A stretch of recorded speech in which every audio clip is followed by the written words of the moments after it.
Neighbour হইলো either শত্রু অথবা দাস। তাহলে পাকিস্তান এখন তাদের ডিক্লার্ড শত্রু কান্ট্রি, নেপাল শত্রু কান্ট্রি, মালদ্বীপ শত্রু কান্ট্রি, শ্রীলঙ্কা কখনো ভালো কখনো মন্দ। বাংলাদেশের তার সাথে তাদের সম্পর্ক খুবই ভালো। তার মানে কি, Bangladesh is not a enemy state. Enemy state যদি না হয় তাহলে theoretically it becomes a celeb country. এটা হচ্ছে তাদের থিওরি, তাদের ফরেন পলিসি কনসেপ্ট।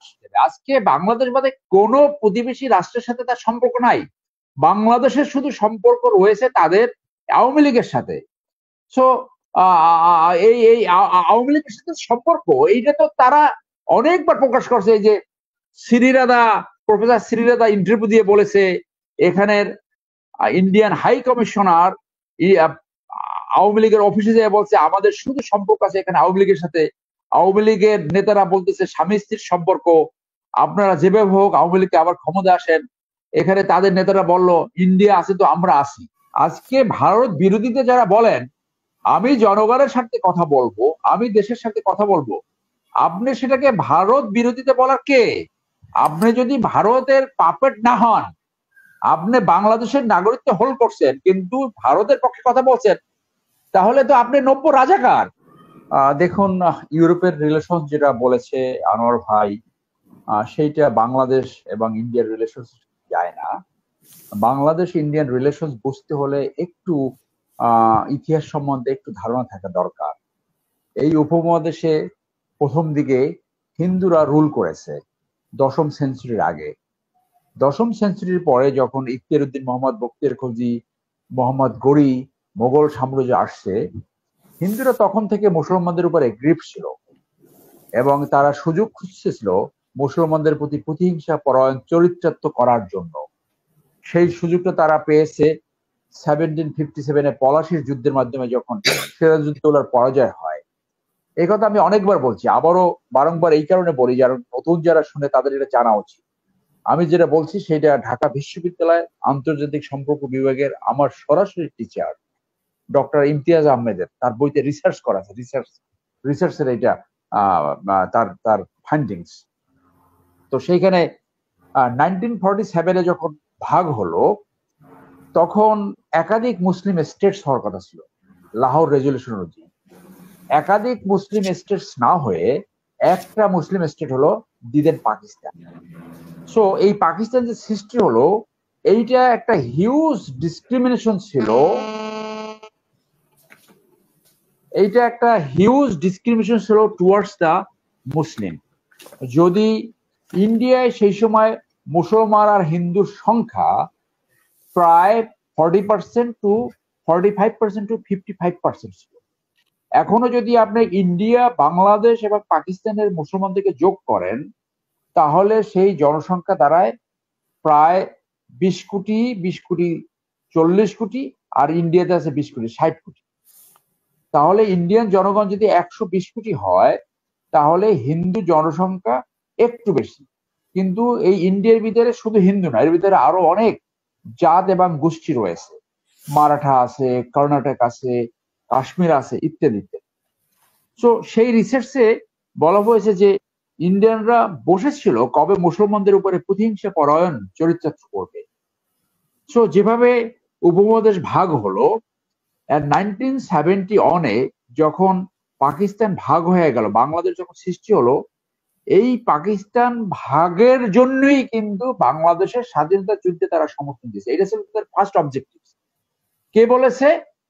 তাদেরই থিঙ্ক ট্যাঙ্ক কে সুব্রমণিয়াম 27 মার্চ 1971-এ বলেছে, যখনই ইন্ডিয়া পাকিস্তানে মিলিটারি ক্র্যাকডাউন হলো তখনই সে বলেছে now India has got a chance.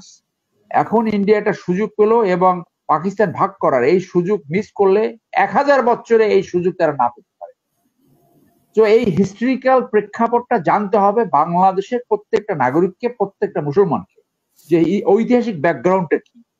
তো ইন্ডিয়া যেভাবে ভাগ হলো, বাংলাদেশ সৃষ্টি হলো, তো ইন্ডিয়া যে ফরেন রিলেশনস মেনটেন করে এটা অ্যাবসলিউটলি ফল্টি, একটা আউটডেটেড, একটা অথর্ব ফরেন পলিসি, যেটার কনসেপ্টটা আসছে চাণক্য, যার অপর নাম কৈটিল্য, তার থিওরি থেকে। সেই থিওরিটা কি? যে নেইবার হইলো আইদার শত্রু অথবা দাস। তাহলে পাকিস্তান এখন তাদের ডিক্লার্ড শত্রু কান্ট্রি, নেপাল শত্রু কান্ট্রি, মালদ্বীপ শত্রু কান্ট্রি, শ্রীলঙ্কা কখনো ভালো কখনো মন্দ, বাংলাদেশের সাথে তাদের সম্পর্ক খুবই ভালো। তার মানে কি, Bangladesh is not a enemy state. Enemy state যদি না হয় তাহলে theoretically it becomes a celeb country. এটা হচ্ছে তাদের থিওরি, তাদের ফরেন পলিসি কনসেপ্ট। তো আমরা সেই জায়গায় দাঁড়িয়েছি। এখন তারা যে এই যে মুসলমানদের প্রতি যে প্রতিহিংসা চরিত্র, এইটা তারা পাকিস্তানে করতে পারছে না, তারা মালদ্বীপে করতে পারছে না, তারা শুধু এই বাংলাদেশকে পেয়ে বসে। এবং বাংলাদেশকে এই জায়গায় আনার জন্য তাদের 1000 বছরের প্ল্যান, 1000 বছরের প্ল্যান, যেটা এই হিন্দুত্ববাদী এই যে বিজেপির যে বীজ বপিত হয়েছে, এই বিজেপি এই প্ল্যান 1000 বছর ধরে করেছে। এবং সেইখানে এসে তারা এই 2007-এর পরে এইটাকে মানে একদম মিশন অ্যাকমপ্লিশ করতে পারছে। 2007 থেকে এজ অন টুডে, 2007 আমি কেন বললাম, 2007-এ যে মঈনুল আহমেদ যে অন-11 যে সৃষ্টি করলো, অন-11 আনলো, এই মঈনুল আহমেদ ছিল ইন্ডিয়ান রয়ের একটা পাপেট। 97 সালে মঈনুল আহমেদ ইন্ডিয়াতে একটা রাষ্ট্রীয় সফরে গেছিল, ভিজিটে গেছিল। আমি আর একটা টকশোতে বলছি, একদম আই উইটনেস আমাকে বলছে ওই ট্যুরের সদস্য ছিল। লনে বসে কিছুক্ষণ পরে একটি সুন্দরী মেয়ে আসলো, সেই সুন্দরী মেয়েটাকে নিয়ে তিনি কোথায় বাইরে চলে গেল। ওই সুন্দরী মেয়েটা ছিল রয়ের এজেন্ট। তো সেই জন্য এই ঘটনাটা শোনার পরে আই এম কনভিন্সড যে অন-11 ছিল ইন্ডিয়ান কৌশল, ইন্ডিয়ান প্ল্যান। সেই প্ল্যানটা সাকসেসফুল করেছে মঈনুল আহমেদ। এবং মঈনুল আহমেদ তখন প্রণব মুখার্জির কাছ থেকে এসে এইটা তার প্রোটেকশন পায়।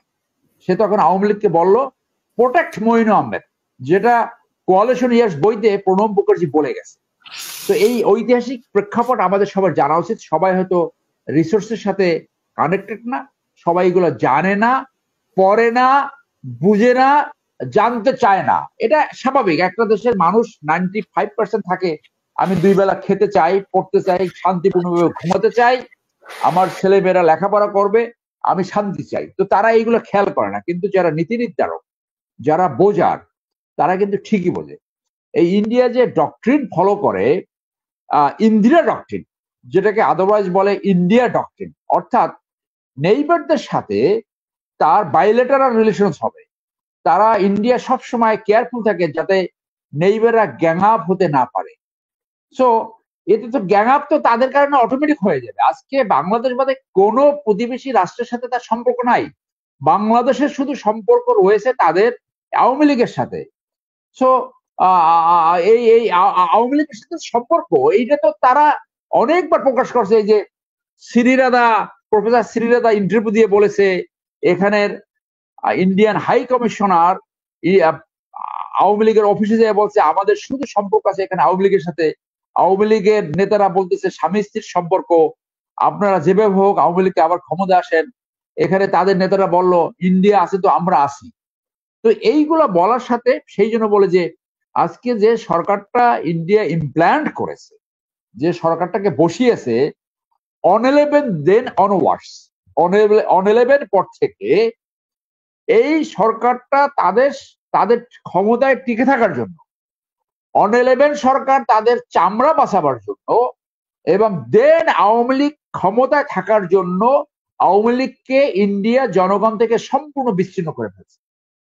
2014 সালে বলল বিডিআর হত্যাকাণ্ড তথাকথিত একটা সামরিক কু হয়েছিল, যে তোমরা যদি ক্ষমতায় না থাকো তোমরা বিডিআর এর ট্রায়াল ফেস করতে হবে, এবং সেখানে যাদের নাম আসছে সবাই ট্রায়াল ফেস করবে। তারা সেই ভয়ে একটা এক পেশে নির্বাচন করলো, এমন ঘটনা ঘটালো। এবং যে ঘটনা ঘটালো সেখানে বিএনপি নির্বাচনে গেল না। এই ক্ষেত্রে একটু বলে রাখি যে বিএনপির নেতৃত্বের যে টপ নেতৃত্ব, লিডারশিপস কয়েকজন, এরা এমন ভাবে ইন্ডিয়ান প্রভাবে প্রভাবিত যে তারা যে আওয়ামী লীগ চলছে রয়ের বুদ্ধিতে এবং এই বিএনপির কিছু টপ নেতৃত্ব তারাও চলছে রয়ের বুদ্ধিতে। তাহলে বিএনপিকে এই বুদ্ধি দিবে যাতে আওয়ামী লীগ ক্ষমতায় কন্টিনিউ করতে পারে। সব বুদ্ধি দিয়েছে তোমরা নির্বাচনে যাও না, নির্বাচনে গেল না, আওয়ামী লীগ কিন্তু পার হয়ে গেল। এরপর 18 নির্বাচনে আমরা জানি যখনই বিএনপি পার্টিসিপেট করলো তারা বাধ্য হলো একটা রাতের আধারে ভোট ডাকাতি করতে। 24-এ আবার ওই 14 সালটা রিপিট হলো।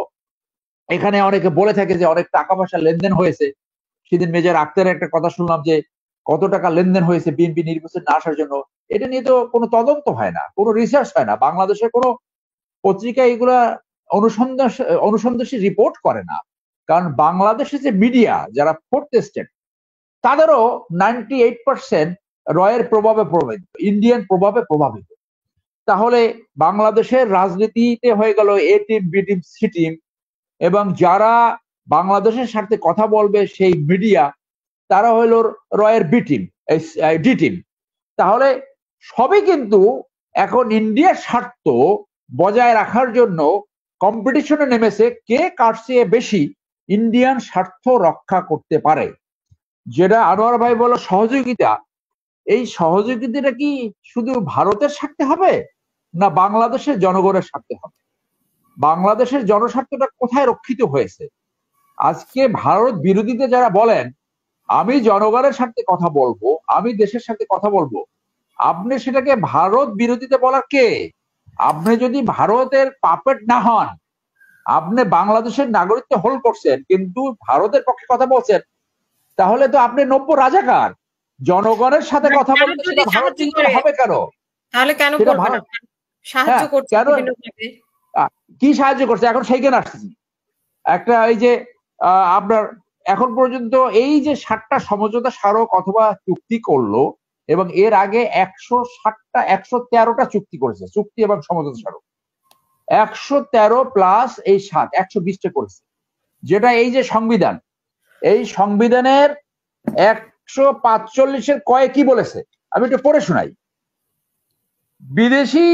বিদেশের সহিত সম্পাদিত সকল চুক্তি রাষ্ট্রপতির নিকট পেশ করা হইবে শ্যাল, এবং রাষ্ট্রপতি তাহা সংসদে পেশ করিবার ব্যবস্থা করিবেন শ্যাল, অব্লিগেটরি।